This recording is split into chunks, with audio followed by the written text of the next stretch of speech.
Good food, 6.5 hours of driving, and by the time you leave, you either need a nap or you need to go buy a Porsche. I was really close to buying the Porsche. My wife is thankful that I didn't. Ladies and gentlemen, thank you for joining us again on another episode of the Download Podcast from Tier 4 HQ in Alpharetta, Georgia. I am pleased and honored to be joined by our guest of honor, Jeff Buda. Jeff is the CIO and a VP at Floyd Medical. Jeff, I've known you for a very long time. I'm thrilled to have you here. Thank you again for making time to come on over. Yeah, thanks very much. I appreciate the opportunity. Absolutely. Why don't you introduce yourself to the viewers all over the world? Tell them who you are and what you do. So as Jake said, I'm Jeff Buda. I'm Vice President and CIO at Floyd Medical Center in Rome, Georgia. I've been there for about 9 years. 9 years? Yeah. Wow, those 9 years flew by. Yeah, they have.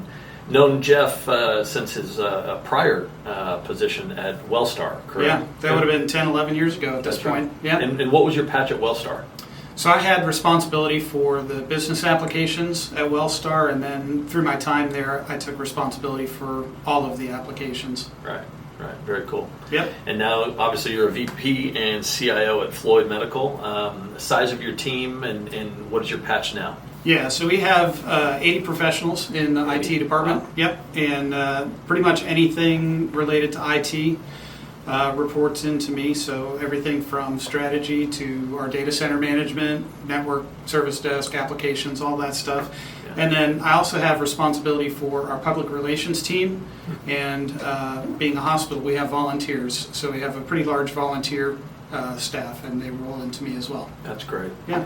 Had an opportunity to work with Jeff and his team for quite some time. You got a really good team of folks out there, so shout out to the Floyd Medical team. Thanks again for your friendship and being great partners and great clients. Yeah.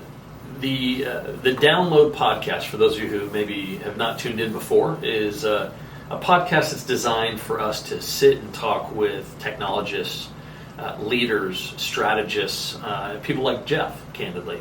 Allow you to hear some of their insights, some of their ideas, and learn from them. Also, Tier 4 Advisors, which is where we're filming from our HQ here in Alpharetta, Georgia. Tier 4 Advisors is a very unique business. Been around actually almost 9 years. Hard to believe how time flies. We are not here to sell you anything, not here as a vendor to push anything, if you will.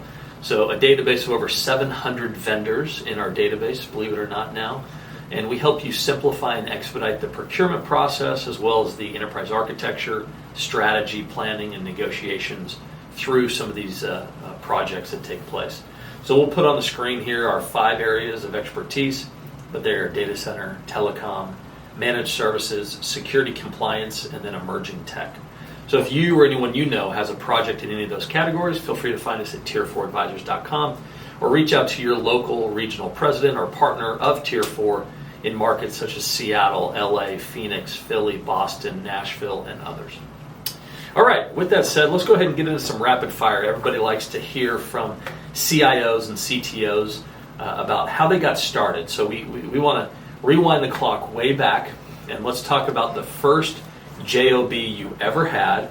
This is a lot of fun because we've heard McDonald's, we've heard working on the family farm, we've heard a number of other things, a car shop, doing oil changes, etc. So obviously newspaper routes. But anyways, Jeff, what was your first job way back when? Way back. Well, thanks for the way back. And I'm not dating you, of course. I can say that about myself, God knows. I was going to say thanks for the way back comment, but it actually is way back. I started off as a financial analyst for a restaurant company at their corporate headquarters in Santa Barbara, California. Beautiful set. So California kid as well, yep. Up north myself, but Santa Barbara, yep. California. So a financial analyst for a restaurant. What are you doing there? So our team basically ran the accounting functions. We did financial analysis at the end of the month when the books would close, and we would look at variances from plan for all of the restaurants. I think there were about 100 or so of the restaurants that they had at that point. Wow. And we would just look restaurant by restaurant. Okay, this one's over because food costs were higher. This one had labor issues. and that sort of thing, and provide that information up to the leadership. Was it, I'm sorry, one restaurant or multiple restaurants? It was about 100, Oh. I think about 100 restaurants throughout California, Arizona, Nevada. I think they had some in Oregon, maybe Washington. Yeah, good stuff. Spent some time in Santa Barbara. Actually, shout out to Isla Vista, as you know, IV. Good times. UC Santa Barbara, if you've been there, you know what it is. And if you haven't been there, you probably never need to go there, candidly. But Santa Barbara, great Santa spot. Barbara's a great place to go. Isla Vista, not so much. That's right. That's right. Good stuff. All right, so how did you go from being a financial analyst at a restaurant group to getting into IT? Well, I sort of fell into it by accident. I was not particularly enjoying my job as a financial analyst, and I decided at that point to move back up to Northern California, which was where I grew up. Didn't really have a job lined up.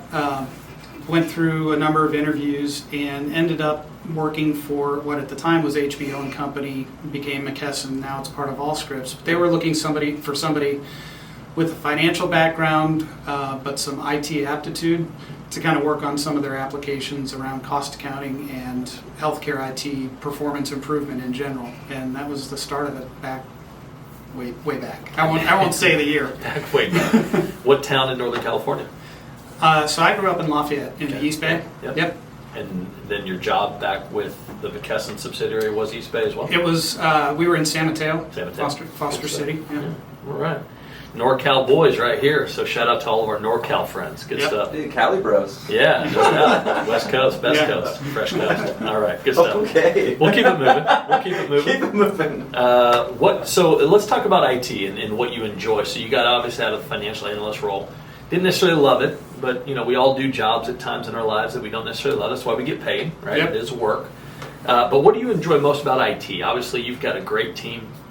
You have an amazing resume of experience as well. I think it's fair to say you're one of the leaders in the healthcare space within technology. So kudos to you for being that and doing that. But what do you enjoy most about being in the IT field? Well, there's a few things. So I sort of think of myself as a problem solver and a puzzle kind of guy. So I like complex problems, and I like kind of breaking them down, taking them apart, putting them back together in a way that works. I think IT has a lot of opportunities. It's so complex and keeps getting more and more complex every day. So never a dull moment to just kind of look under the hood, see what's going on, see if there's something that can or should be improved. Right. And then, the other piece, as I said, it's always changing. There's always new developments. There's always new challenges. So it keeps me learning too. So it's a lot of fun. And there's a trend there when we ask that question to other folks that are peers of yours. They say the exact same thing, right? It's not like the movie Groundhog's Day ever. Every day is different. There seems to be something new that you can problem solve. You're always learning new technologies, new things, etc. It keeps people on their toes. Yeah, it's a lot of fun. That's great.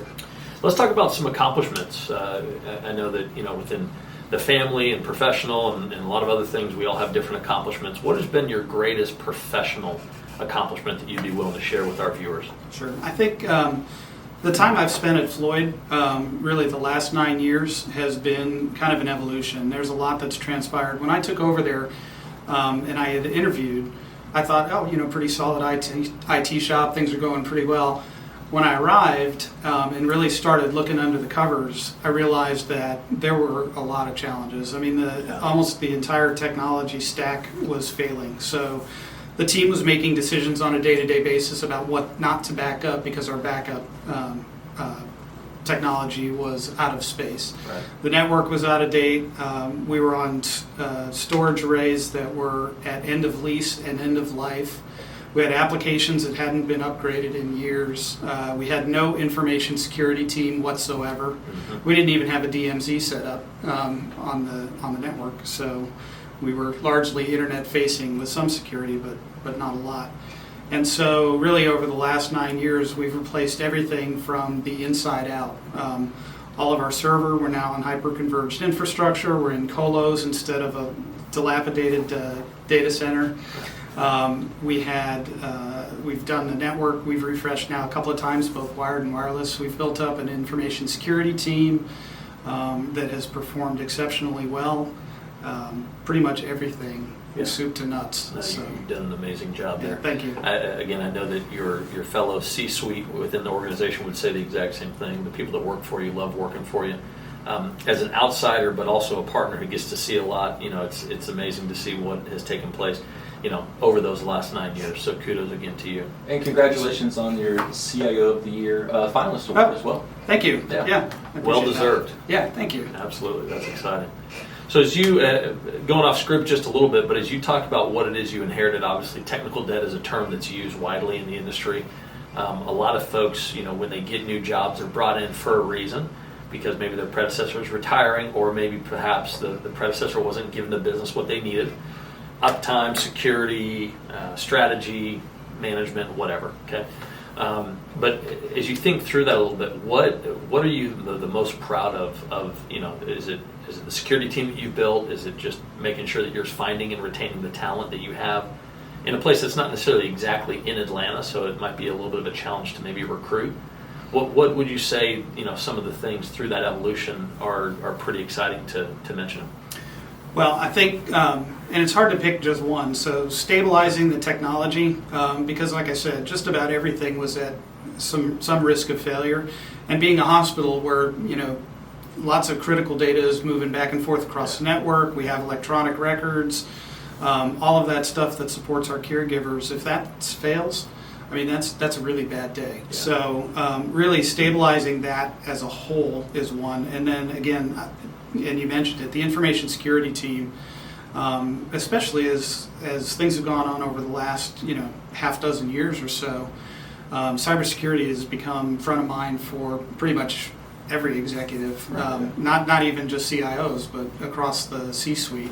And so we've really built a solid team. I hired some very skilled people with some government credentials with 3-letter agencies. Yeah. That ran security, and so we've got a solid team. And are you only hiring people that are local or coming into the proverbial office, or are you hiring people all over the country now? We've moved a little bit. For the most part, we were trying to draw from the Rome area, and the organization really didn't support remote work at that time. I was able to recruit some people from out of state and relocate them. I was able to pull on some people from the metro Atlanta area and kind of draw them up as well. And now we have started to support a little bit more remote work. So I have people that live throughout Georgia. I have a resource that lives in North Carolina, I think, now. And so we've been able to broaden a little bit, and that's increased the talent pool a little bit. So it works well for everybody. Yeah, I'm sure the positives outweigh the negatives in that regard. We've got clients again all over the world, and interestingly enough, we have a sizable healthcare client out in California, and folks are leaving California for a lot of different reasons. So I'll just leave it there for now.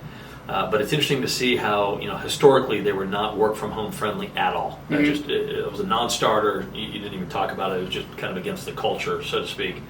And then through COVID and things like that, where necessities of working from home obviously became evident. Long story short, there are people now that work for this particular organization that now live in Texas, and they're scattered all over the country because they've left California. The employer still wants to employ these folks. These folks had the mindset that, hey, we're going to leave California. Ideally, I'd like to keep the job, but if you need to move on, understood, I can find a job elsewhere. But the legacy way of thinking, I guess, of kind of that on-prem in the office type of workday obviously is continuing to evolve as we go through things like COVID. Yeah, that's been, if there's one positive thing that came from COVID, I think that's it. Our as I said, we didn't really support remote work across the organization. I had given my team the opportunity to work 1 day a week remotely, kind of under the covers. We didn't have any policy around that, and it was sort of a don't ask, don't tell kind of a thing. Mm-hmm. When the pandemic hit, we needed to send approximately 600 to 900 people home across the organization to work, and so we had to scale up that environment pretty much overnight. Yeah. Send them to work remotely, and our CEO, who was one of the folks that was a staunch supporter of work is done on premise, he said, "Gosh, this remote work stuff is pretty good, and we do a lot of virtual meetings, and they start and end on time, and everybody shows up." And so I saw my opportunity, and I asked if we could send the IT team to work at home on a permanent basis, and he agreed. So we've actually now gone fully remote, except for those folks that have a job that requires them to be on site because they have to touch some of the gear. But it's been a benefit. The rules that I've heard, again, we're all adults, right? And we're getting paid for a reason. There's jobs to do. You can always measure that, whether people are working or not, right? Mm-hmm. And it's kind of hey, if you're as productive or more productive working from home, and it's a benefit to you, the kids aren't beating down the door, you feel like you need to escape, because sometimes that's real as well. Some people want to go into work or go to Starbucks or what have you. But as an employer, it's nice to be able to give your folks that. And candidly, I'll share with you, with one of our sister companies, Tier 4 Group, hiring full-time, part-time contract placement, a lot of those folks are not even taking job interviews unless, in fact, working remotely is the option. Wow. Yeah. So it's changing no doubt. if it hasn't already. So good stuff. Let's talk about some challenges. Obviously, COVID, healthcare, wow, right? But what is your biggest challenge that you've overcome in your career? Is it COVID or is it something else? Well, COVID is certainly front of mind. As I said, we had to send people home to work remotely.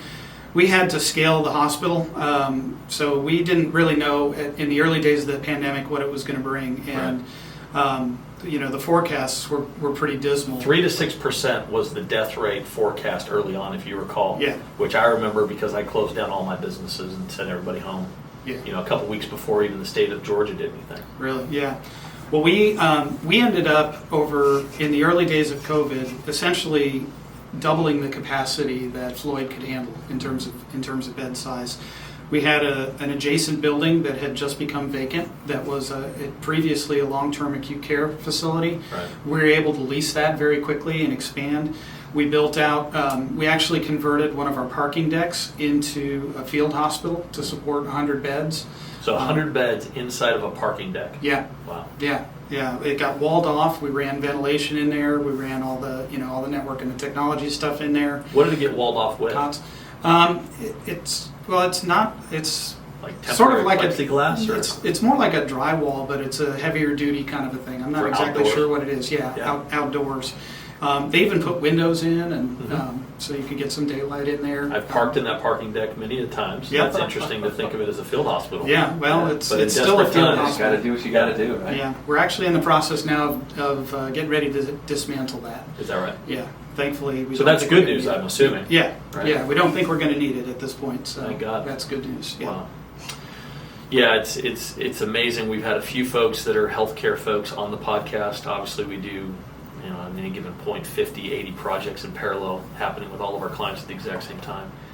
How healthcare has evolved, over the last 18 months with, not only technology, but, field hospitals and parking decks. Yeah, right? Exactly. You think about some of these hospitals that were ships that were being sent in to New York and LA. You think about, a building across the street that without COVID probably wouldn't have been leased by Floyd. It may be still vacant at this point. Mm-hmm. But being able to jump on that right away, it's amazing to see. Yeah. The other thing we did too was stand up telemedicine. So previously our physicians, our primary care docs, didn't really do any virtual visits, didn't really support that. And then when the pandemic hit, pretty much overnight, they demanded it. Yeah. So. Yeah. Boy, must have been an interesting place to be when this whole thing was coming down. None of us knew what it was. I was watching the news 6, 8, 10 hours a day myself, trying to make right decisions for all of me and my employees and my companies. And you were on the front lines yourself, so I'm sure you had a lot of concerned folks. Yeah, we did. Intense is probably the word I would use. Intense. Yeah. That's a perfect definition. All right, let's have a little bit of fun with the last point here on mine before we move on to the best thing I saw all week. So, as a lot of you know, because a lot of you that are tuning in have attended some of these VIP events, we do VIP events all over the country, but we always ask our guests who have attended an event. Some of them have attended 10 of them, some have attended 1. But what is your favorite Tier 4 VIP event that you've been a part of?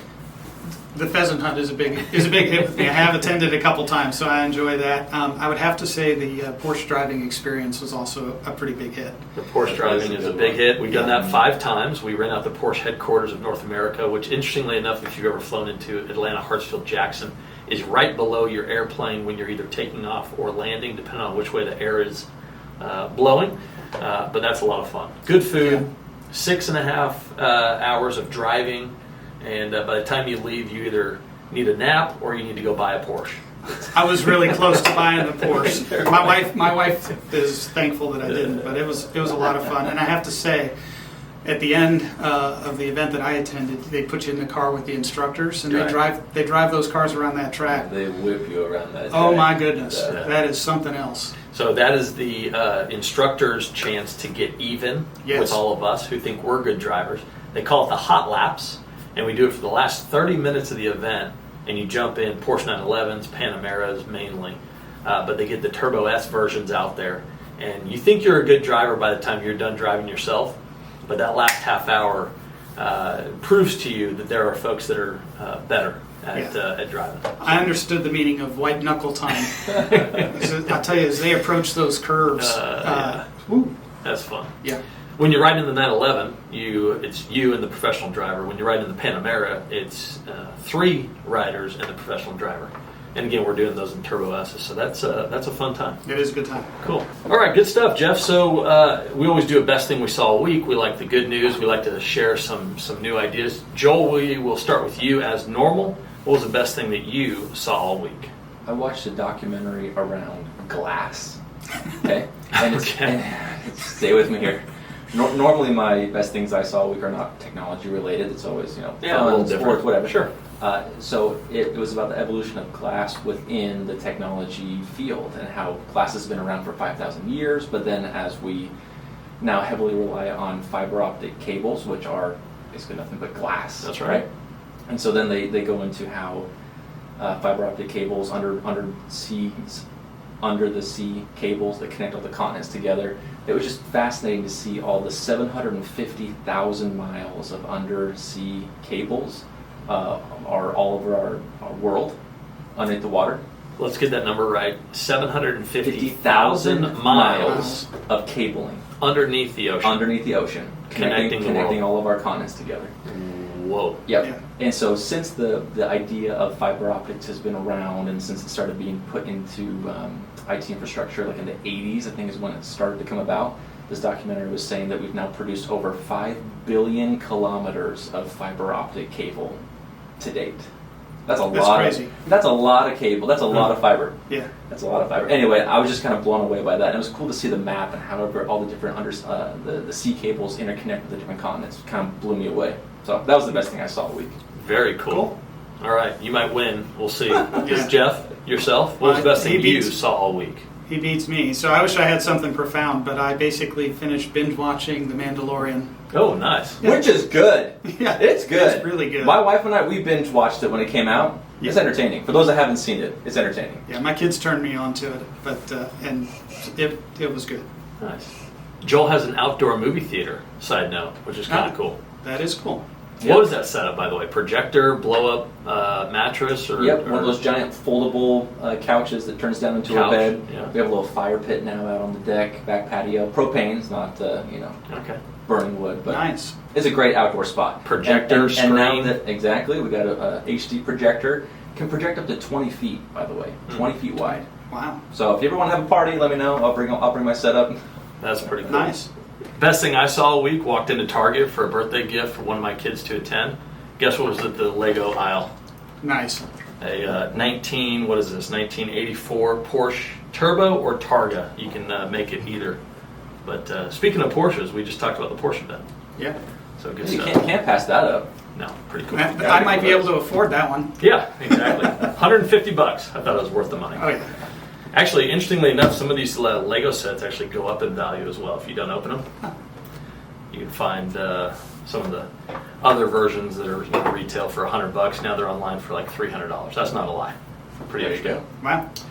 All right, Joel, let's keep things moving. You want to go ahead and get into the deeper technical part of the conversation? Yeah, so Jeff, we saw recently that Atrium Health and Floyd Medical have formed what they call a strategic combination, right? So what exactly does that mean for Floyd Medical and then also your patients? Right. So we, through that combination, essentially become part of Atrium, and in exchange for that, there was a pretty significant capital commitment that they gave. So a good bit of that, a good $60 million is going to be invested into technology. So we're going to be doing a lot of things on the IT side to update our medical record systems, our ERP systems, some of the technology and security components, and become part of the Atrium enterprise then.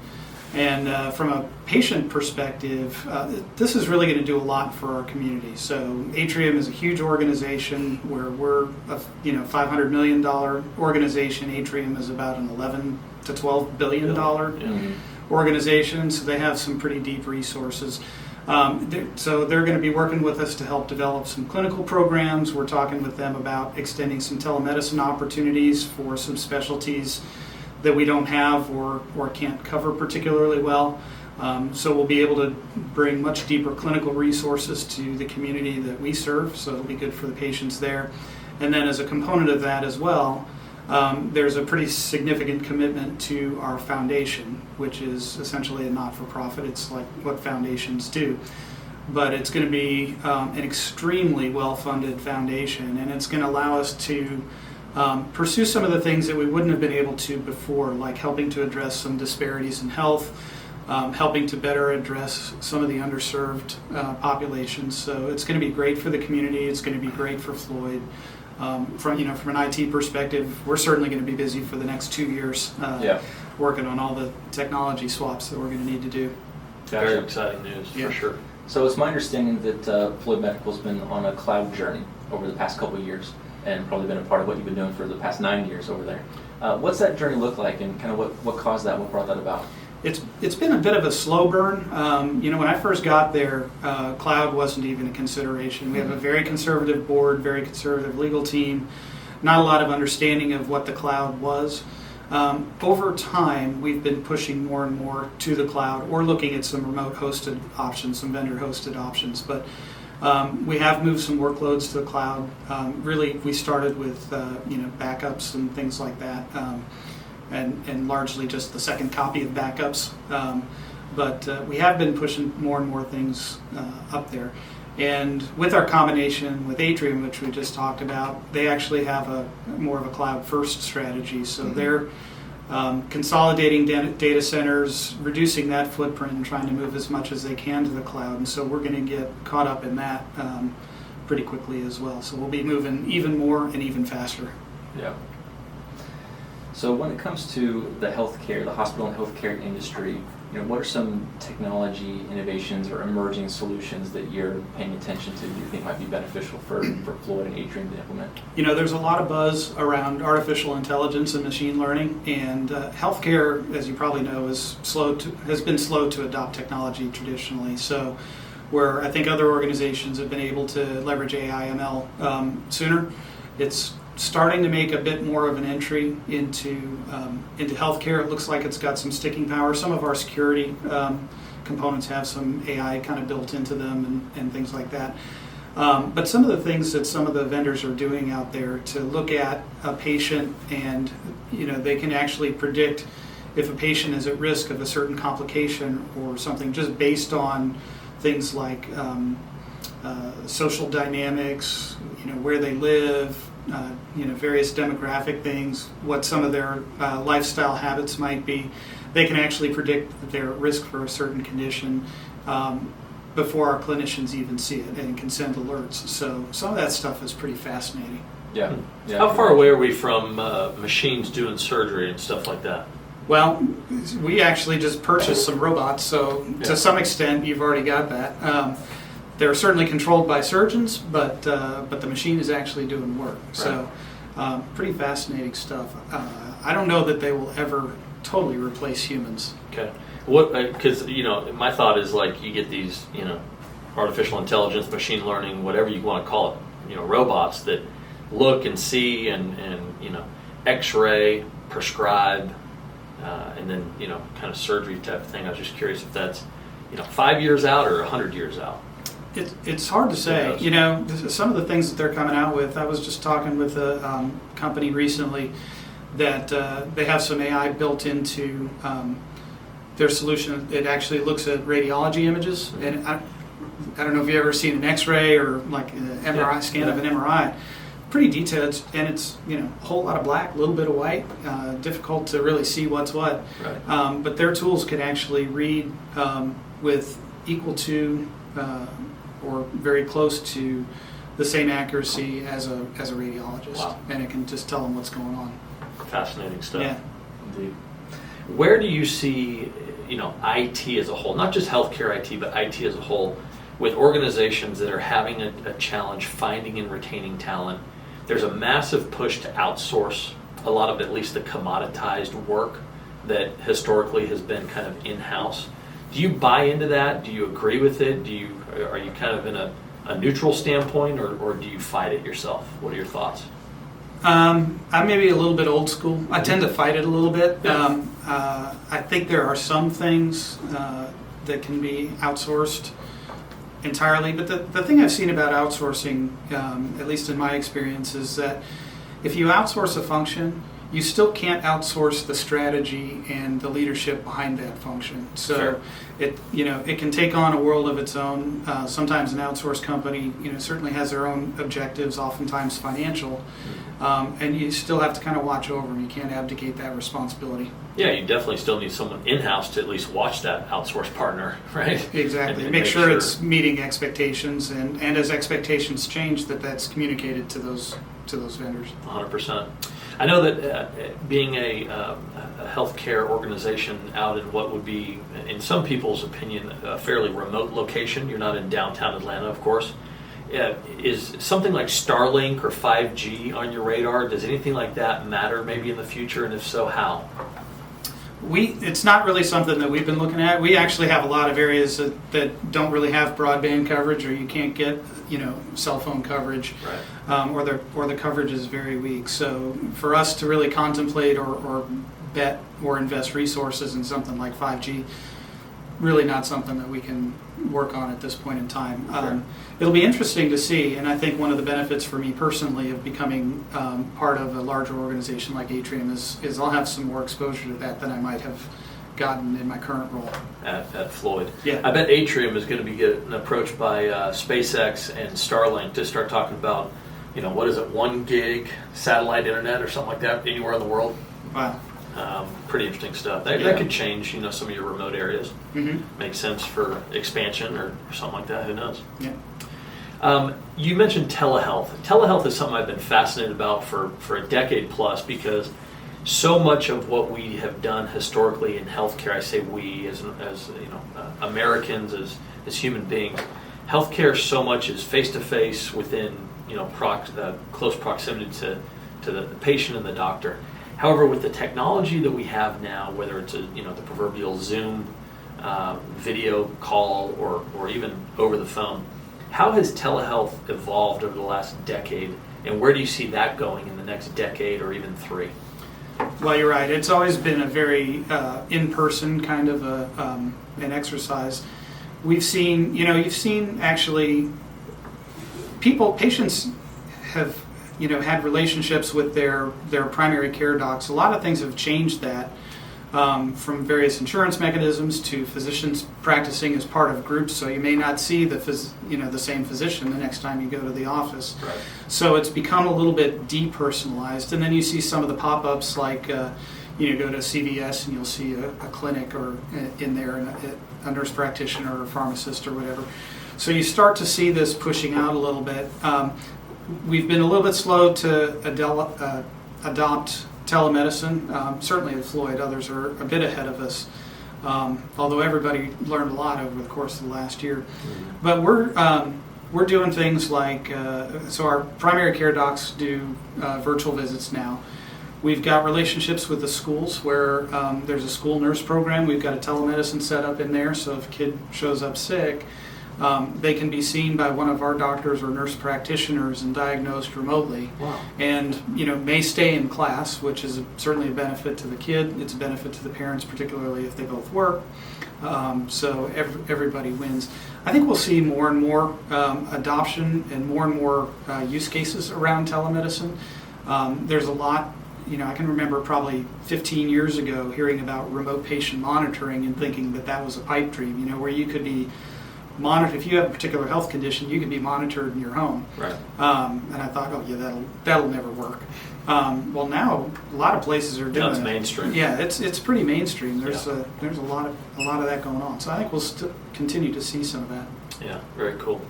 As you see, doctors maybe working remotely as well. I mean, do you see the workload in what doctors are capable of doing in a particular day increase or double or triple, if in fact they're doing, video consultations instead of walking, door to door and manually writing? I mean, is there a play there to enable and empower doctors to do more within their day as well? To some extent, I think for their office time, your point about going door to door into the exam room, it could cut some of that out, just reduce the travel time, so to speak. But you still got to spend a little bit of time with the patient.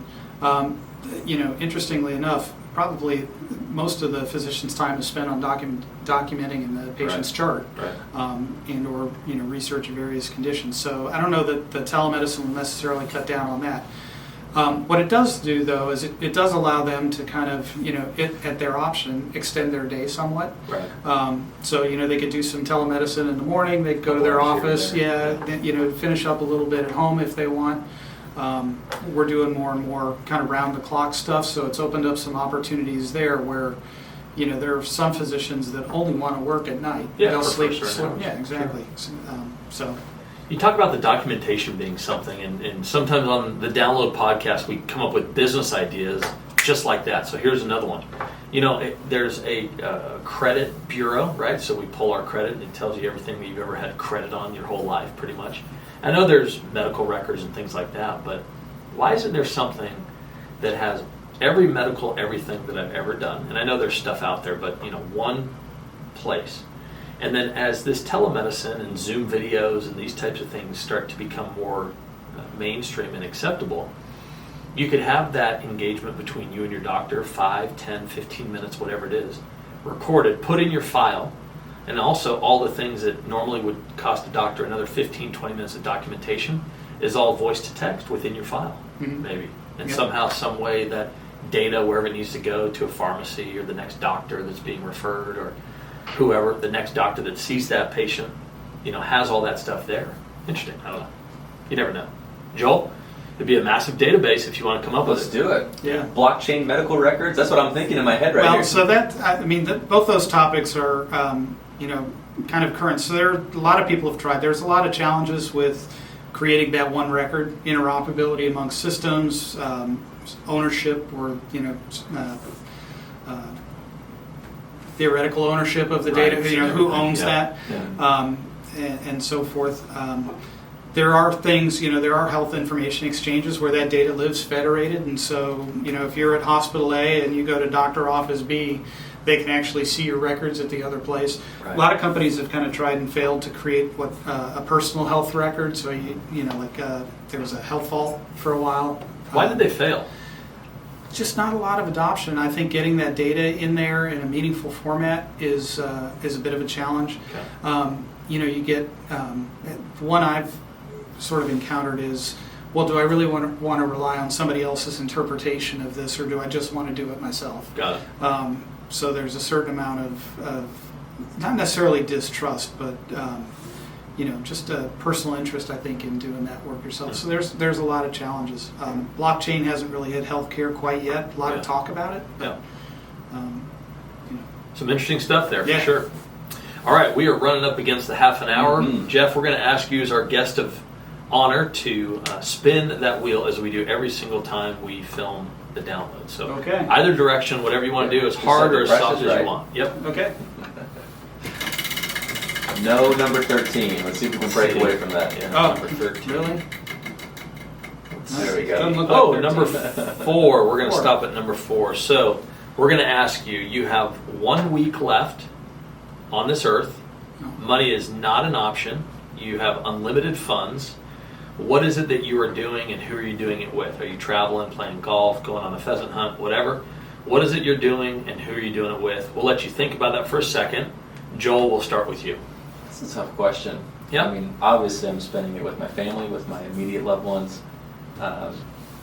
Work isn't necessarily a priority at that point, so Understood. it's just going to be pure, bucket list, but doing it with the people that matter the most. And so that would be my wife and my kids and parents and maybe some close family members and friends. So just getting as much face time with them as possible. Okay, and where are you going? What are you doing?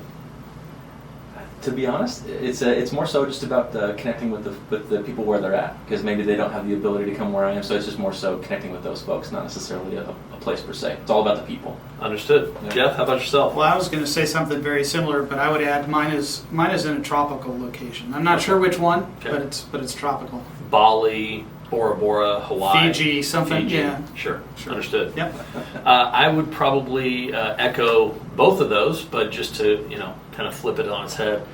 If it weren't tropical, I would go do something involving snow, so skiing, snowboarding, what have you. One of my favorite things to do in the world, and of course, immediate family. So it goes without saying. But I want to thank Jeff Buda for joining us from Floyd Medical. Joel Andersen, VP of Marketing, as always, thank you for everything you do for us with the Download Podcast. If you or anyone you know has a project that you might need assistance with, an expert, whether that's data center, cloud, managed services, security, telecom, what have you. Again, we are not a vendor trying to sell you anything. You have access to over 700 vendors using our database. If you ever use Travelocity.com or Priceline.com to book travel, knowing where all that data is aggregated, that's how you would use Tier 4 advisors. You can find us again, tier4advisors.com, or reach out to any of our partners or regional presidents around the country. Thank you again, Jeff, for being here. Thank you. All right. I appreciate it. We'll see you all next week on The Download.